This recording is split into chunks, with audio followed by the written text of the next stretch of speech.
কখনো স্বামীর সঙ্গে বাংকারে আশ্রয়, কখনো কারাগারে কাটান দীর্ঘ সময়, আবার বিচ্ছেদের পর নতুন দল গড়ে তোলেন। জীবনের নানা ঝড়ঝাপটা পেরিয়েও আইভরি কোস্টের রাজনীতির মঞ্চে আবারও আলোচনায় উঠে এসেছেন সাবেক ফার্স্ট লেডি সিমিওনি বাগবো। এবার তিনি বর্তমান প্রেসিডেন্ট আলাসানে ওয়াতারার প্রধান প্রতিদ্বন্দ্বী হয়ে লড়াইয়ে নামছেন প্রেসিডেন্ট নির্বাচনে। আফ্রিকার দেশ আইভরি কোস্টে প্রেসিডেন্ট নির্বাচন অনুষ্ঠিত হবে আগামী 25 অক্টোবর। সেই নির্বাচনে লড়বেন সাবেক ফার্স্ট লেডি সিমিওনি বাগবো।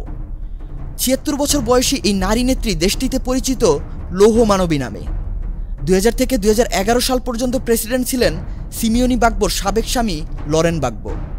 কঠোর ব্যক্তিত্বের কারণে তখন থেকে সিমিওনি আয়রন লেডি নামে পরিচিত হয়ে ওঠেন। সমর্থকেরা মমতাময়ী বললেও অন্যদের কাছে তিনি ছিলেন ভয়ঙ্কর এক কর্তৃত্বের প্রতীক। ৭০-এর দশকে শিক্ষকতা করতেন সিমিওনি। ইতিহাস ও ভাষাতত্ত্বে স্নাতক এই নারী সক্রিয় ছিলেন দেশটির শ্রমিক আন্দোলনে। সেই সূত্রেই পরিচয় লরেনের সঙ্গে। তৎকালীন প্রেসিডেন্ট ফেলিক্স হুইফুয়ের স্বৈরতন্ত্রের বিরুদ্ধে লড়াইয়ে নেমে একাধিকবার কারাবন্দীও হয়েছিলেন তারা। ১৯৮২ সালে লরেন বাগবোর সঙ্গে যৌথভাবে আইভেরিয়ান পপুলার ফ্রন্ট এফপিআই নামে একটি দল গঠন করেন সিমিওনি। ২০০০ সালে লরেন বাগবো প্রেসিডেন্ট নির্বাচিত হলে সিমিওনি হয়ে ওঠেন রাষ্ট্র ক্ষমতার অদৃশ্য নিয়ন্ত্রক। ক্ষমতা আঁকড়ে রাখতে নানাভাবে চেষ্টা চালান লরেন বাগবো।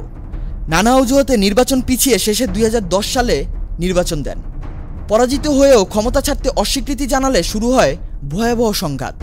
প্রাণ হারান ৩,০০০ মানুষ।